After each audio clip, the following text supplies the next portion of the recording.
dan meminta agar saksi Ferdi Sambo tidak menghubungi para ajudan yang ada di Magelang. Saksi Ferdi Sambo yang menyatakan bahwa pada malam hari tanggal 7 Juli 2022 dihubungi oleh saksi Putri Chandrawati yang menyampaikan bahwa korban sudah berlaku kurang ajar terhadap saksi Putri Chandrawati.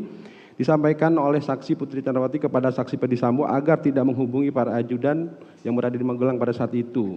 Dan saksi Kuat Ma'ruf yang menyampaikan bahwa terdakwa sampai di rumah bersama saksi Richard Eliezer Pudihang Lumiu. Saksi Kuat Ma'ruf menyampaikan melihat korban mengendap-endap di tangga lalu dikejar oleh saksi Kuat Ma'ruf sambil menodongkan pisau ke arah korban yang diambil oleh saksi Kuat Ma'ruf di dapur.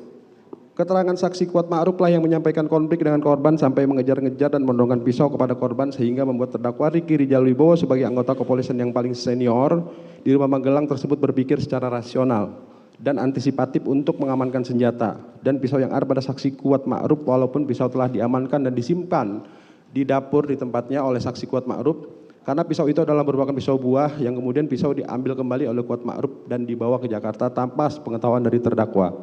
Sesuai keterangan Kuat Ma'ruf di persidangan, bahwa dengan demikian telah secara tegas dan lugas terdakwa Riki Rijal Wibowo telah dapat mematahkan dalil jaksa penuntut umum serta terdakwa menyampaikan kembali alasan pengamanan senjata korban tersebut semata-mata dilakukan untuk tindakan antisipasi guna mencegah dan mengeliminir dapat terjadinya sesuatu yang tidak diinginkan dan kekhawatiran akan terjadi keributan lanjutan antara saksi Kuat Ma'ruf dan korban pada malam itu.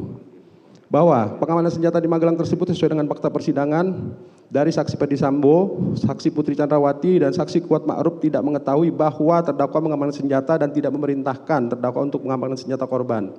Hal mana juga didukung oleh keterangan saksi ahli poligraf yang dihadirkan oleh jaksa penuntut umum yang hal tersebut membuktikan tidak adanya unsur perencanaan secara bersama-sama pada diri terdakwa. Jaksa penuntut umum dalam hal ini tidak proporsional dan dalam menerapkan standar ganda atas alat bukti yang ia ajukan sendiri, di mana dalam perkara lain menurut pengamatan kami jaksa penuntut umum telah menyandarkan pada alat bukti poligraf untuk berbagai peristiwa yang sebenarnya terjadi. Namun dalam perkara ini jaksa penuntut umum seolah-olah mengaburkan dan tidak memperhatikan bahwa alasan terdakwa ada di rumah Duren 34 adalah perintah dari saksi Putri Chandrawati yang meminta terdakwa diantarkan isolasi. Hal mana didukung oleh keterangan saksi Daden Miftahul Haq serta terdakwa baru mengetahui saksi Putri Chandrawati ingin diisolasi di rumah Duren 346 setelah terdakwa bertanya kepada saksi Putri Chandrawati mengenai tempat isolasi, dan saat terdakwa saksi Putri Chandrawati, saksi Richard Eliezer Pudihang Lumiu dan saksi Kuat Ma'ruf sudah berada di dalam mobil dengan nomor seri LB 1MH yang sudah siap untuk berangkat. Jikalau terdakwa sudah mengetahui arah dan tujuan dari Duren 3 ke 46, maka seharusnya terdakwa tidak menanyakan di mana saksi Putri Chandrawati ingin isolasi mandiri. Hal tersebut merupakan fakta hukum yang tidak terbantahkan atas alat-alat bukti tersebut. Tanggapan jaksa penuntut umum pada replik huruf A nomor 2 hanyalah merupakan asumsi belaka jaksa penuntut umum yang tidak dapat dibuktikan oleh jaksa penuntut umum sehingga asumsi menjadi liar tersebut tidak bernilai serta bermuatan tuduhan yang mengandung fitnah dan tidak rasional. 3. Bahwa replik jaksa penuntut umum pada halaman 3 huruf A nomor 3 yang menyatakan sama sekali tidak ada permasalahan antara terdakwa dengan korban adalah hal yang benar dan telah menjadi suatu fakta di persidangan.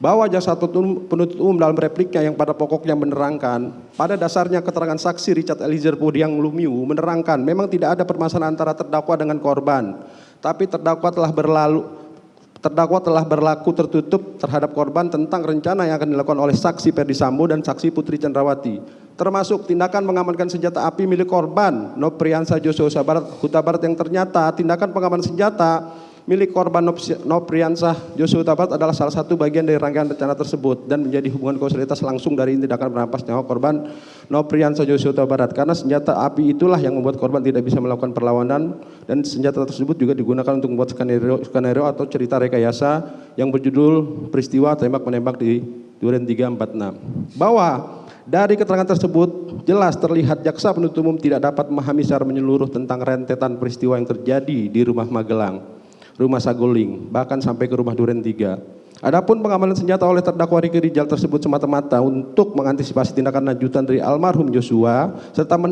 meredam ketegangan antara saksi Kuat Ma'ruf dan almarhum Joshua. Dan pengamanan senjata tersebut juga telah disampaikan oleh terdakwa Riki Rijal kepada almarhum Joshua bahwa senjata miliknya diamankan di kamar Tribrata Sambo. Dan dijawab oleh almarhum Joshua, ya sudah, nggak apa-apa bang. Tindakan terdakwa Ricky Rijal Wibowo tersebut menunjukkan jika terdakwa bersikap terbuka dan hal tersebut adalah seizin dari almarhum Joshua. Dan keterangan-keterangan tentang hubungan antara terdakwa Ricky Rijal dan almarhum Joshua memang benar, tidak terdapat permasalahan atau baik-baik saja. Bahwa hal ini bukan hanya diakui oleh saksi Richard Eliezer, melainkan juga bersesuaian dengan keterangan saksi-saksi lainnya, saksi Daden, saksi Prayogi, saksi Ajen Romer, yang menerangkan bahwa tidak pernah terjadi permasalahan apapun di antara para ADC saksi Ferdi Sambo dengan terdakwa. Bahwa alasan terdakwa Ricky Rijal Wibowo belum memberitahukan kepada almarhum Joshua tentang pertanyaan saksi Ferdi Sambo adalah karena terdakwa Ricky Rijal Wibowo masih bertanya-tanya dan tidak menyangka atas keterangan Ferdi Sambo tentang pelecehan yang dilakukan oleh almarhum Joshua terhadap saksi Putri Chandrawati. Bahwa terdakwa Ricky Rijal bertanya-tanya, pelecehan apakah yang diperbuat oleh almarhum Joshua?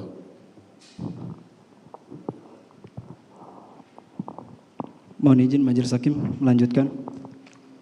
Majelis Hakim yang terhormat, jaksa penuntut umum yang terhormat, serta pengunjung sidang dan masyarakat yang kami hormati.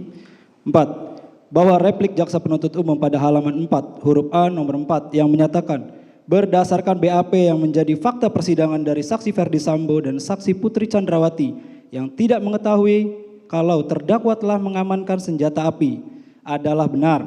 Adapun terkait jaksa penuntut umum dalam replik yang menerangkan di hadapan persidangan terdakwa mengakui secara tegas telah mengamankan senjata api HS milik korban Nofriansyah Yosua Huta Barat dengan alasan mengetahui adanya keributan antara saksi Kuat Ma'ruf dan korban Nofriansyah Yosua Huta Barat di rumah Magelang dan terdakwa merasa yang paling senior di antara para ajudan, maka melakukan tindakan pengamanan senjata api HS milik korban Nofriansyah Yosua Huta Barat.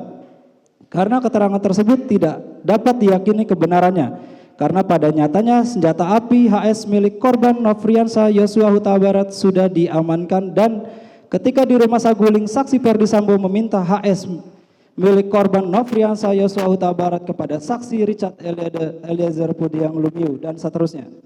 Lagi-lagi jaksa penuntut umum berhalusinasi dengan berupaya menafsirkan hubungan sebab akibat yang terjadi di mana hal tersebut sangat terlihat jelas berbeda dengan fakta hukum yang sebenarnya dan telah terungkap pada persidangan. Hal mana telah diperkuat dengan hasil lie detector poligraf terdakwa Ricky Rijal Wibowo dengan hasil jujur, tidak ada perintah untuk mengamankan senjata milik korban Faid.